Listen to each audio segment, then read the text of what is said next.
பிரியமானவர்களே, எப்படி இருக்கிறீங்க? ஒரு புதிய மாதத்தின் 2வது நாளுக்குள்ள வந்துட்டோம். ஆண்டவர் ஒவ்வொரு நாளும் நம்முடைய கிருபையினால் தாங்கி நடத்துகிறார், நம்மோடு பேசுகிறார். ஆண்டவருக்கு ஸ்தோத்திரம். இந்த நாளில் கூட உங்களுடைய மனதை பாதித்த ஏதோ ஒரு விஷயம், ஏன் எனக்கு இப்படி பண்ணுறாங்க, நான் என்ன தப்பு பண்ணிட்டேன், ஏன் எனக்கு விரோதமாக இது மாதிரிலாம் செயல்படுறாங்க, அநீதியான காரியம் எனக்கு இழைக்கப்படுதுன்னு சொல்லி உங்களுக்குள்ள ஒரு மனவேதனை, உங்கள் வீட்டுக்குள்ளே வேலை செய்கிற இடத்துல நீங்கள் வசிக்கிற சூழ்நிலையில் உங்களுக்கு ஒரு அநீதி இழைக்கப்படுகிறது என்ற உணர்வு உங்களுடைய உள்ளத்தில் காணப்படலாம். ஆண்டவர் இன்றைக்கு உங்களோடு பேச விரும்புகிறார். ஏசாயா 30:18 கர்த்தர் நீதி செய்கிற தேவன், அவருக்கு காத்திருக்கிற அனைவரும் பாக்கியவான்கள். கர்த்தர் நீதி செய்கிற தேவன். எனக்காக யார் பேசுவாங்க, எனக்கு ஒரு நீதி கிடைக்காதா அப்படின்னு ஏங்கி கொண்டு இருக்கிறீங்களா? கர்த்தர் உங்களுக்கு நீதி செய்கிற ஒரு தேவன். நீங்கள் பொறுமையோடு கொஞ்சம் காத்திருக்கணும். கொஞ்ச நாட்கள் இந்த பாடு உபத்திரவங்கள் இருக்கத்தான் செய்யும். தேவன் தன் நீதியை வெளிப்படுத்துறதுக்கு ஒரு நேரம் வைத்திருக்கிறார். கட்டாயம் உங்களுக்கு நீதி செய்வார். எனக்கு பாருங்கள், ஒரு குடும்பத்தை தெரியும், பெரிய செல்வந்த குடும்பம், கோடீஸ்வரர்னு சொல்லலாம். அவனுக்கு ஒரே மகள். கோடீஸ்வர குடும்பத்தில் ஒரு மகள்னா எவ்வளோ செல்லமாக வச்சுருப்பாங்கல்ல, ரொம்ப செல்லமாக வச்சு, அதாவது ரொம்ப அந்த மகளுக்கு செய்ய வேண்டியதெல்லாம் நல்லா செய்து கவனித்து கொண்டு இருந்தாங்க. அவளுக்கு திருமணம் செய்து வைத்தாங்க.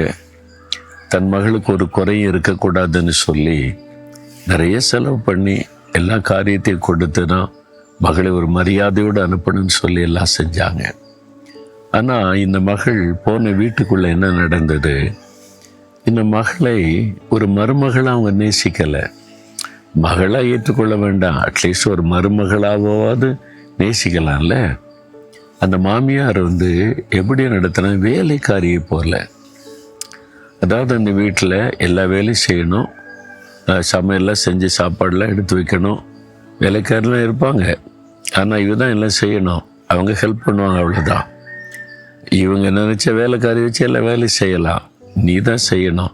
வேலைக்காரியை போல நடத்தி சாப்பிட குடும்பமே உட்காருவாங்க. பெற்றோர், அவருடைய குடும்பத்தார், பெண்கள், அப்புறம் கணவர் எல்லாம் உட்காந்துருப்பாங்க. இவன் உட்காந்து சாப்பிடக்கூடாது, எல்லாத்துக்கும் பரிமாறணும். எல்லாம் சாப்பிட்டு முடித்து போன பிறகு மீதி இருக்கிறத தனியாக உட்காந்து சாப்பிடணும். ஒரு வேலைக்காரியிலும் கேவலமாக நடத்தினாங்க. இந்த மகளுக்கு எப்படி இருக்கும் இல்லை?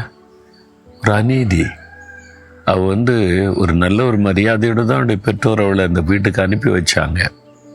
வசதியான குடும்பத்தை சார்ந்த பெண். ஆனால் அவள் கர்த்தருடைய பிள்ளையாக இருந்ததுனால பொறுமையோடு சகித்து கொண்டு கர்த்தர் எனக்கு நீதி செய்வார் என்று காத்திருந்தாள். ஆண்டவர் எனக்கு நீதி செய்வார். எனக்கு ஏற்படுகிற கொடுமைகள், அநீதிகளை கர்த்தர் பார்த்து கொண்டே இருக்கிறார். அவர் நீதி செய்வார் என்று பொறுமையோடு காத்திருந்தாள். அவன் நினைச்சிருந்தா நேரம் அவங்க அப்பாட்ட சொல்லியிருக்கலாம், அம்மாட்ட சொல்லியிருக்கலாம். அவ்வளோதான், என்ன நடந்திருக்கும். ஏன்னா அந்த குடும்பத்தை பற்றி ஓரளவுக்கு எனக்கு நல்லா தெரியும். ஆனால் அவள் பொறுமையாய் காத்திருந்தாள்.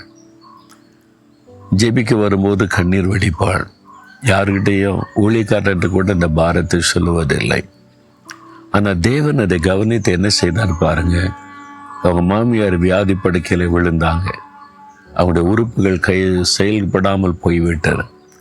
இப்போ இந்த மருமகள் தான் நேசித்து அவளுக்கு உதவி செய்தாள். இந்த மகள் தான் பாரத்தோடு அந்த தாயாருக்காக ஜெபம் பண்ணி அவங்களுக்கு ஒரு அற்புத சுகம் கிடைத்தது. அப்போ அறிந்து கொண்டாங்க, இவள் சாதாரண மகள் அல்ல, இவளோடு கர்த்தர் இருக்கிறார் என்பதை அறிந்து அந்த குடும்பமே இவளை குறித்த ஒரு பயமும் மரியாதையும் செய்ய ஆரம்பித்தது. பார்த்தீங்களா? அவள் பொறுமையோடு காத்திருந்ததுனால கர்த்தர் நீதி செய்தார். உங்களுக்கு நடக்கிற அநீதிகளெல்லாம் பார்த்துட்டு அவர் சும்மா இருக்கிற தேவன் அல்ல. ஆனால் நீங்கள் பொறுமையாய் காத்திருந்தால், கோபத்தை வெளிப்படுத்தாமல், நீங்கள் ஒரு எதிர்மறையான காரியத்தை செய்யாமல் ஆண்டவருடைய சமூகத்தில் பொறுமையோடு காத்திருந்து சகித்தால் கட்டாயம் உங்களுக்கு நீதி செய்வார்.